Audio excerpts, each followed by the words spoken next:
Welcome back to CP's Garage, where today we are working on a 2012 Super Duty F350 single rear wheel with the wonderful 6.7 in it. Today we are going to be doing a set of injectors, a high pressure pump, and disaster prevention, courtesy of S&S Diesel. We're also going to be adding this knockoff version of our favorite company, SPE. I'd rather install this knockoff version if you ask me, but that's just me. And we're also going to make some parts disappear with this cheapo kit that is not factory. We're going to start by draining the coolant. If you guys have drained these radiators before, you know the coolant knobs are hard to get to. So what you do, you take a 1/2 inch socket, you cut some slots in it, boom, you have a coolant tool. We'll start that next. So we've got our clean bucket ready to accept some coolant. Got my ladder that's in the way since this thing is so high up in the air. So we'll set the bucket underneath. Then we'll go after that guy right there. This is the low side cooling system. Got my icon ratchet with my 1/2 inch China socket that's been cut to accept the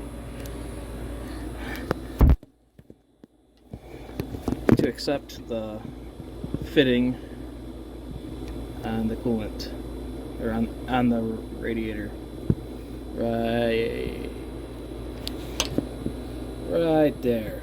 I'll normally stink my hand up through there to get on the ratchet to loosen it up. It's only I don't know, about 180 degree turn.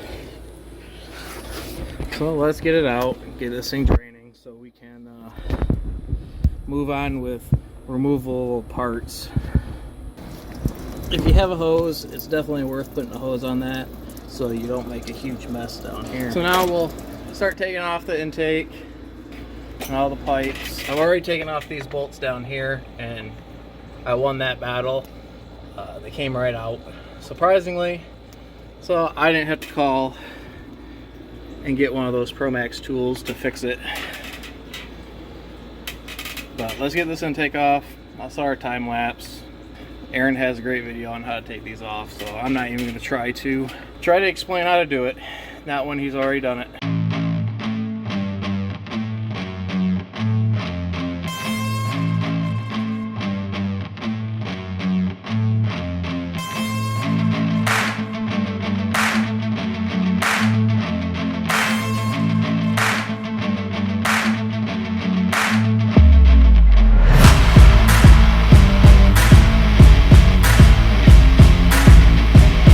Alright, so we're down to the turbo and the CP4 now.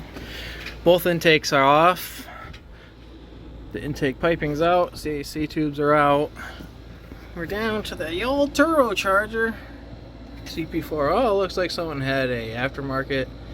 Looks like someone had an aftermarket VCV put on this thing. So I guess the next question is, do I start over here or do I start over here?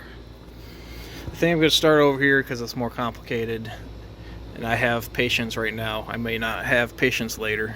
So let me get this cooler out. I'll change the location of the GoPro so you guys can see better. And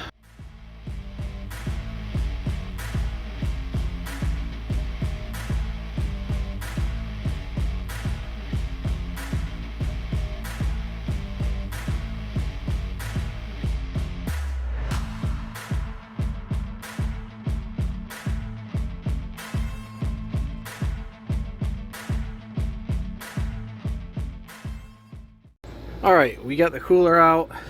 What I normally do, as you've seen in the time lapse, is I'll take the computer out and unhook this so we have all the room in the world. You don't break the nipple on the hose. But I wanted to show you guys this. This is the shit that pisses me off right here. Instead of putting the bolt back on, we just cut the bracket and just let it hang loose. Like, come on, don't be a damn hack when you're working on these trucks. Put everything back the way it was so nothing's broken for the next person. Granted, it made my life easier, but still, it's not right.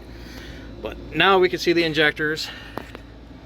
So we'll see if we will be lucky enough to get these off or not.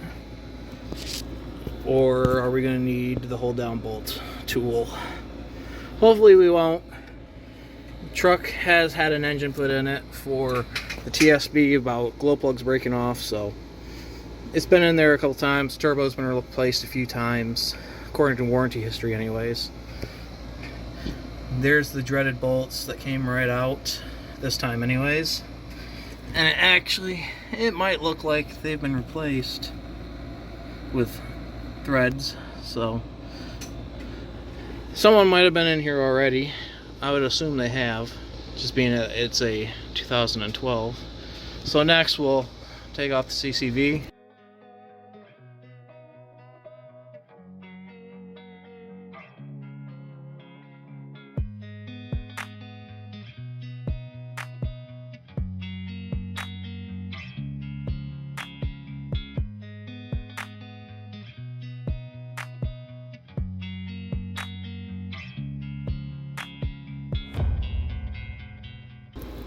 Alright, so we've got the CCV box out. You got one bolt here. You got a 10 milli down there. You got 2 8s back there on the back of it. I just used a wobble extension and a long extension with a swivel 8mm and my trusty old Milwaukee ratchet. So now I'm going to spray down the injector hold downs with some PV Blaster in hopes that everything will come apart without any problems. Alright, so we're about to start on these injector lines. They've sat for about 2 hours with PV Blaster on it. We got the CV delete started. Just like SPE's kit, this thing doesn't fit worth a shit, but I expect more out of Chinesium anyways, so just add a little time to grind it to fit, and it'll eventually fit.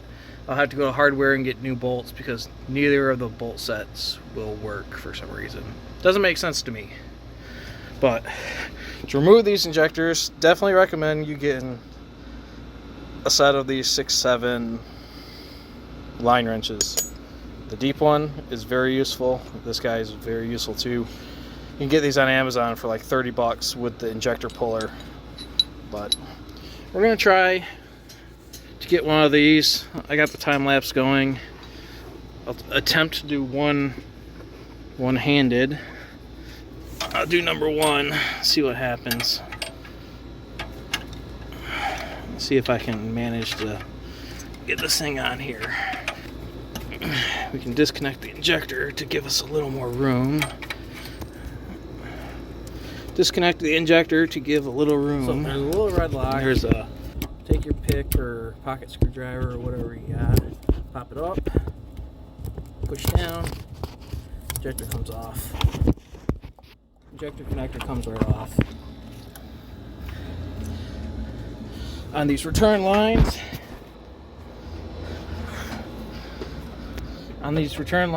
I just use a pair of 45 needle noses. Grab it on both sides near the top and carefully pull up. Then you pull straight up to get it off the actual injector itself. Alright, now let's get this line wrench on. It's a little annoying because of the felt, but I'll grab my key, get it on there, loosen up the line. So the line came loose fairly easy on this side anyways.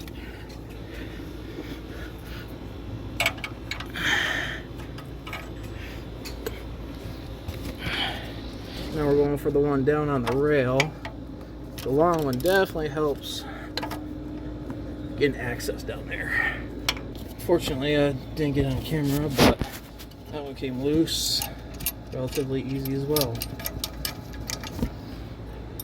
One, done. Alright, now I gotta get a Torx bit. I believe it's a T50. That's correct, it's definitely a T50, so let's pray this thing doesn't break. You can watch with me as we either break this or loosen it up. One down, 7 more to go. Did not break, but it is rusty. Pretty weird for a Florida truck.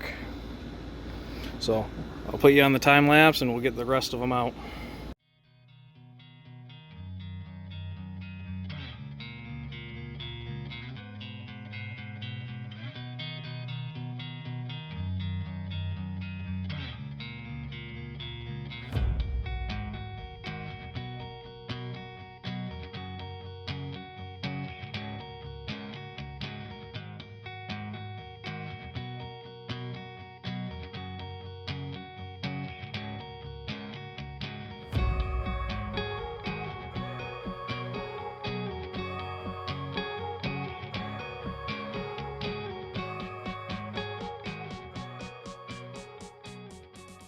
Well, bank one came out with no problems. The rest of them look a lot nicer than that first one.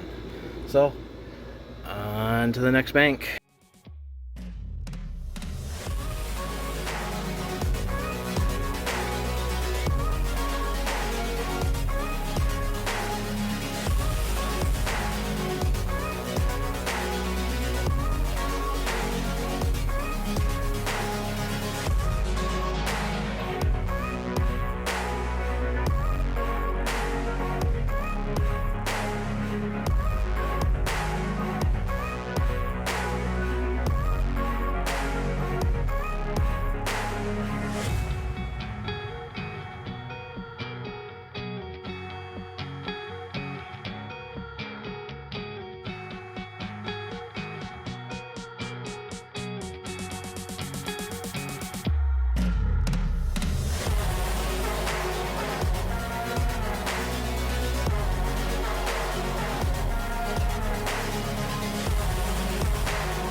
Well, we got all the injectors out. No broken bolts. Had one stuck injector, but it came out with the puller that came with the line wrenches, so that was good. But no broken bolts. I'm at a stopping point today. We found a broken.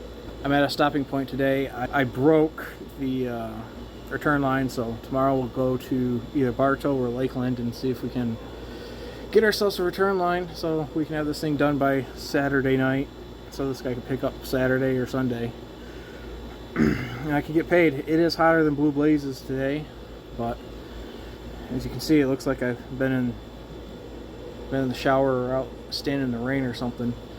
But I'll catch up with you tomorrow. Alright, day 2 of this awesome project on the 6.7. We're back from Bartow Ford. They had everything we needed in stock. Like normal, these guys, when it comes to diesel stuff, always have everything. So we have the injector return line, we have easy air cooler gaskets, and a vacuum pump gasket, because I don't like reusing these. They don't always stay sealed. It's worth the extra 15 bucks or whatever it is for the gasket. Let's change it. So okay, up here it's still a mess from last night, but yeah, whatever. So we're gonna start doing the injectors. GoPro's on, time lapse. We're gonna get the injectors in, the return line in, the plates on, CCV delete ran, then we'll start working on the good old CP4. Alright, we're getting ready to install these injectors. Since these stickers are too big to put anywhere. I usually just put them on a sheet, then label what cylinder they're on, then throw this in the glove box so the customer has it for reference. So I'll do that and get these injectors numbered and laid out where I want them, then we'll stick them in. Alright, now I got all my injectors labeled on the paper and on the box so I know where to put them. Now I can throw this in the truck for later when we do the IQA codes in the PCM. Alright, we're going to start on the passenger side bank. Got injectors 1, 4, 3, 2, and 1 ready. So, a little tech tip for you guys if you want to actually get these things back out again.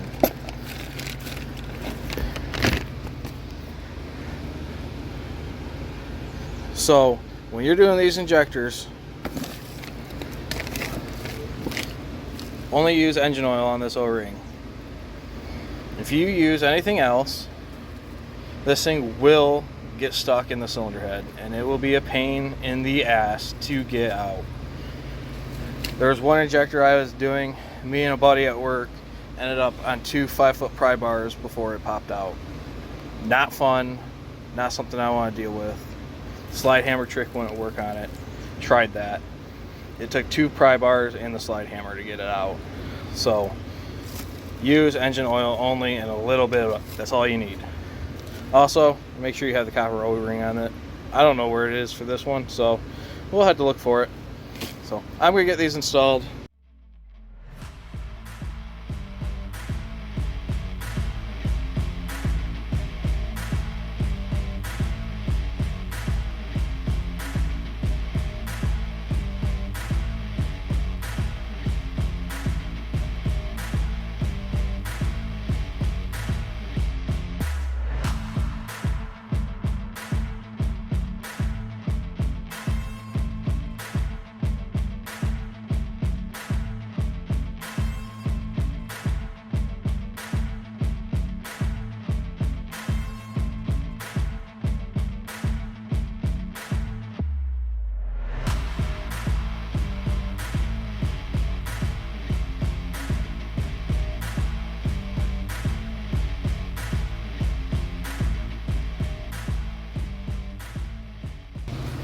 So we got numbers 4 through 2 in. I'm going to show you number 1 since we're here. So I'm going to take the injector, keep it on this bag so it doesn't get too filthy. Get our little cap of oil and lubricate the O-ring like I said. And I'll lubricate the head of the bolt with the oil as well. For some reason, this reman kit comes with the old style bolts. Not recommended. Definitely do not buy, personally do not buy any of the reman injectors. Just go buy the Motorcraft stuff, be done with it, get the most updated parts. Then we'll take the hold down, put a little lube on the hold down for it. Alright, let me get this. So we're just going to go and drop it in the hole. Make sure everything's lined up. And these should slide in easily. Just like that.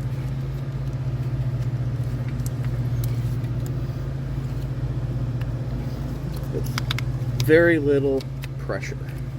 They should slide in easy with very little pressure. Sometimes you'll have shit in your way. Like this one, I have a return line that's in my way. So these things should slide in relatively simply. You just put it in the hole, get the bolt lined up, and it literally just falls in. Start the bolt by hand. Then I normally just use my electrical ratchet to run it down until it touches.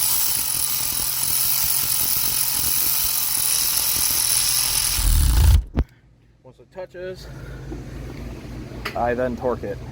Per the workshop manual, this thing gets torqued down to 22 foot-pounds or 30 Newton meters. Then once you do that, it gets torqued another 90 degrees.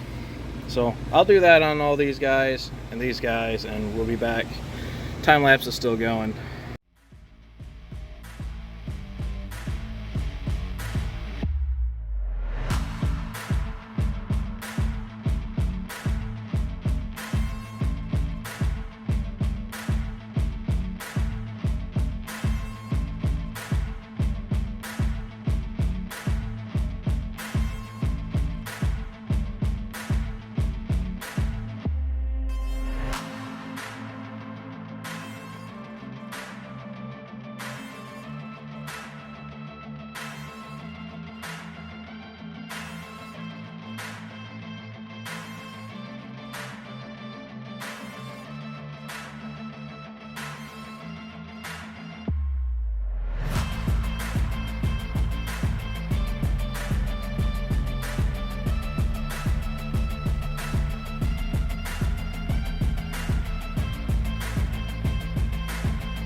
Alright, so we're back.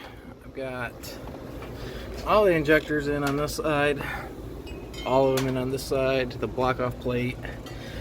I have the Chinesium CCV reroute started, and I'm not real happy with the fitting they give you. Definitely would recommend a straight or a 45 instead of a 90, because we want to go over the brake booster and down the side, so it's out of the way of the steering shaft and everything down there. But I've taken off the return and the supply lines.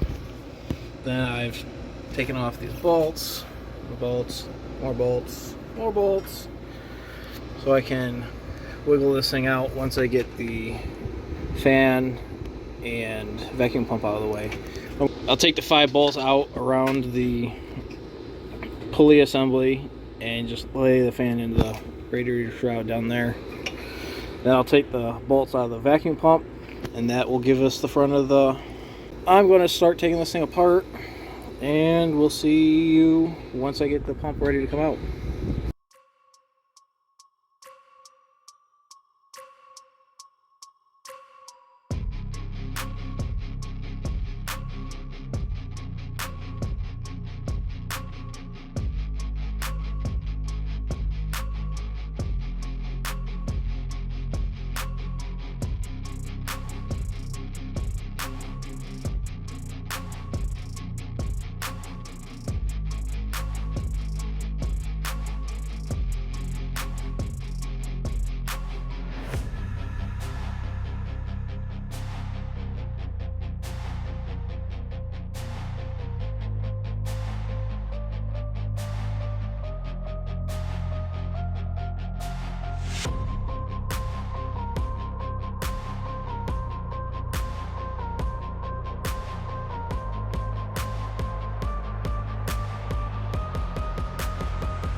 Well, I was a little late to the party and I forgot to grab the phone and start recording, and I'm home by myself, so fortunately pump's out.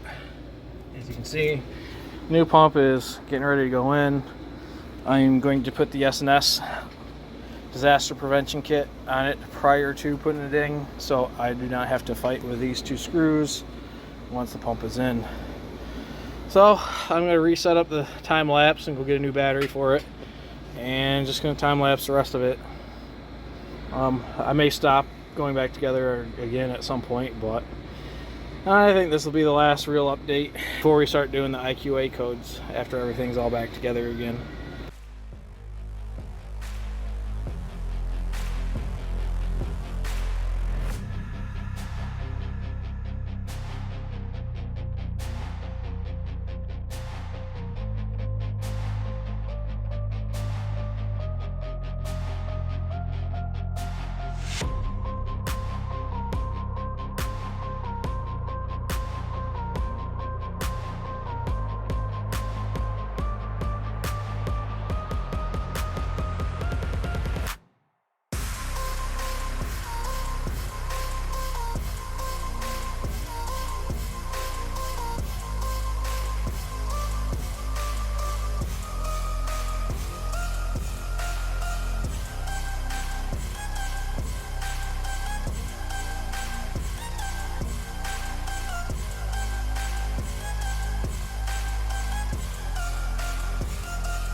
Alright, we are back together with the whole engine bay, so it's time to do our favorite stuff, prime the fuel system and use Forscan. So I'm going to go to Forscan, open it up, then we're going to go down here, and I'm also screen recording this so we can actually see it. We're going to check for Bluetooth devices. We found it. Ask if it's being fitted with factory navigation. It sure looks like it. We're going to say equipped. It's going to go through its thing and find all the modules. We're just going to have to sit here and wait for it to go through all the modules. Because once it gets done with the HS can, it will go to MS can. It'll ask to go to MS can. Hopefully this thing will pull everything up. Whole bunch of DTCs. Whoa! And I'm gonna guess all of those are injector IQA codes, except for that 93. That's a large fuel leak, which we resolved by replacing the return line because it was broken. Switch the switch over to medium speed can. Hit OK. Now it's going to go through and find everything on the medium speed can. Oh, looks like we got a bunch of HVAC codes. That could probably be that clicking in the dash. And probably why this thing doesn't get cold real quick. So, let's go look at our DTCs and see what we got. We got exceed learning. Well, that's going to happen when you have a fuel leak. Contribution, offset, a whole bunch of stuff.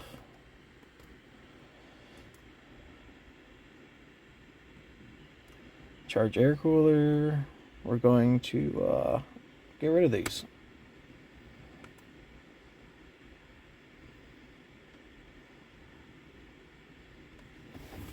Switch it back to the high speed as it asks.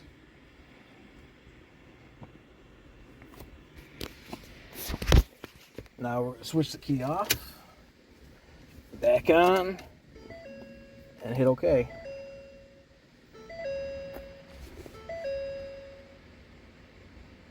We gotta switch it back over to MS can.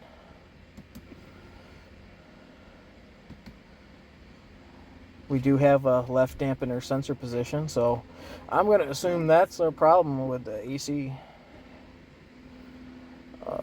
Next, we're going to go to, we don't need this yet, we will here in a minute, but we're going to go to, the wrench, and we're going to do change fuel injector correction factors. Hit the play button. Yeah, we know this. We need to switch her back to HS. Switched. Alright, here's all of our injectors. I have to find number 7 so he can take it back, because apparently it was leaking, but it really wasn't when it came down to it. It was just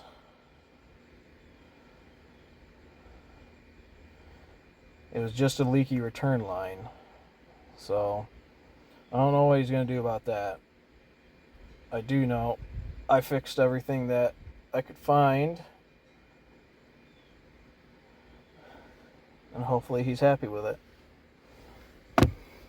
So let's move on to putting IQA codes in. Number 1 is going to be Frank 4 2 Charlie 1 7 6 0 2 8. Number 2 is going to be 1 0 5 0 Charlie 2 David 0 3 0. Number 3 is going to be Echo 236, David 225,028. Just so you know, there's no O's in this. It's always zeros and ones, and there's no I's. Just because they'd be so different. They would look so close that they couldn't tell the difference. So it's always a 0 and a 1 if you think it's an I or an O. E77, Charlie, Frank, David, 1028. Number 5 is going to be Echo 3, Charlie, Echo, Bravo, 8, David, 028. Number 6 is going to be Frank, David, Alpha 2, Alpha 5, Alpha 030. Number 7 is going to be 0, Charlie, 0, 2, Alpha 59030.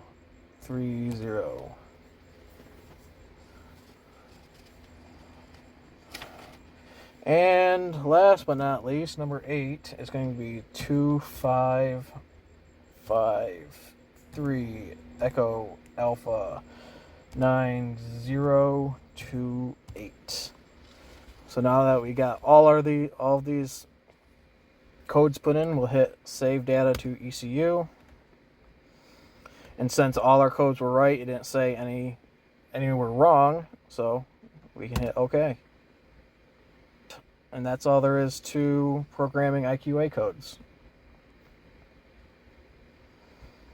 Now to go back, you hit service procedures. Let's go check this truck and see if we can start it. We'll cycle the key. Sounds like we got all the air out of it.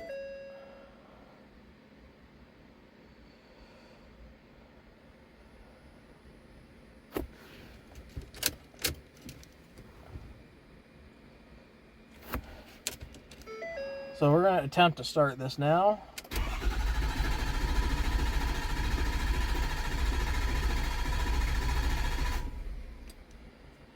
Nothing. Let's cycle again. We're also low on fuel. We have 27 miles to E. Yikes.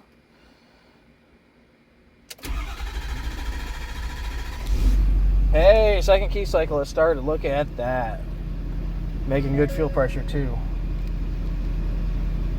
So now we're going to let this thing idle for a while, let it get up to temperature, and I don't like that exhaust back pressure temp, but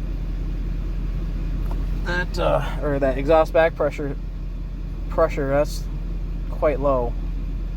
But it is also a tuned truck, so it could just be off from the tuning. So give me a few minutes to let this thing run and we'll go take it on a test drive. Well, here it is, boys and girls. The old 6.7 up and running. Missing a few components. Added a component. I don't see no leaks yet. Coolant hasn't dropped. We look good on this side.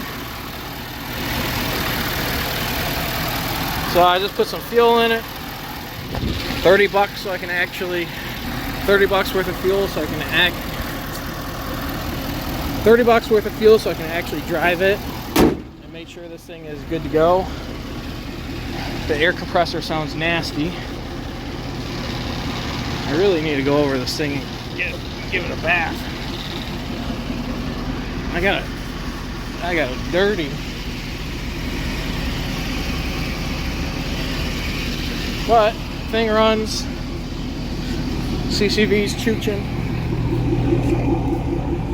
He needs to get new hose and a lot longer hose because it's right at the door. So, oh well. I'm only working with what I had. So time for go for a ride, and hopefully everything's good. So far, no check engine lights. But, I mean, we've only put 3 miles on it. Onwards and upwards.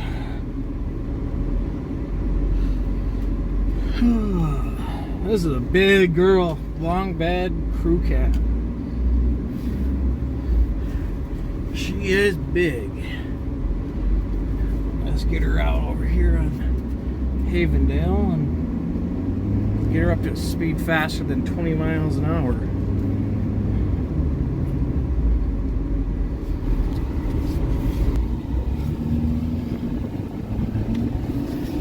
Let's give her the beans. No smoke. Nice. That's a good tune. I hate black smoke trucks. Other than my Volkswagen. My Volkswagen's the only one that can black smoke. Just because no one expects it. Ooh, another Power Stroke. 6 liter. Aaron's jealous. Well, we're up to 55 with no issues. Let's turn here. Maybe we'll fix this guy's fast flash if the computer allows us to. Slide in right here. Thank you very much.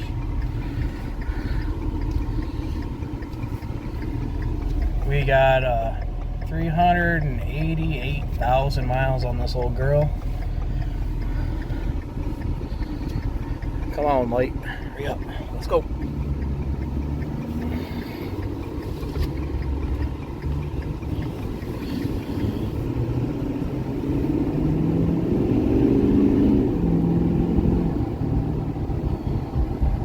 Seems pretty healthy for 300,000 miles. Ooh, A-pillar's down. More construction. More orange grove's gone. Before you know it, California is going to be the grower of oranges and not Florida. I know in our county that a lot of the groves have been ripped up for housing. It's kind of sad. I'm ready to move over closer to Ray, where there's less people.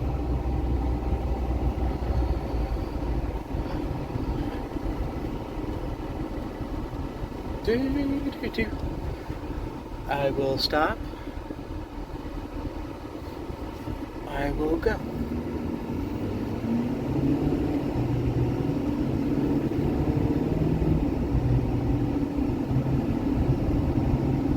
Ooh.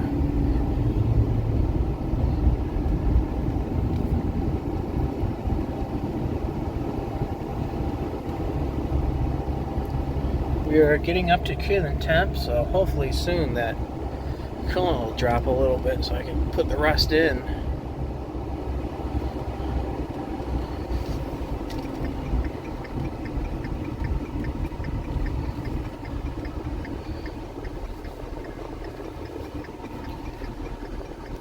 Ready, set, go!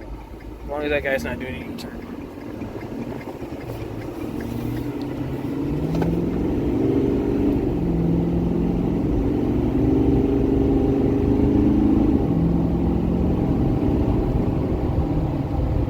Well, we don't have any 88 code siding. We just did a 0 to 65 flat-footed.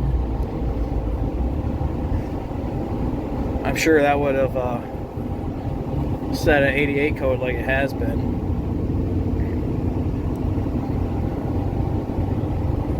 I think the fuel system came out good. Let's set some cruise control.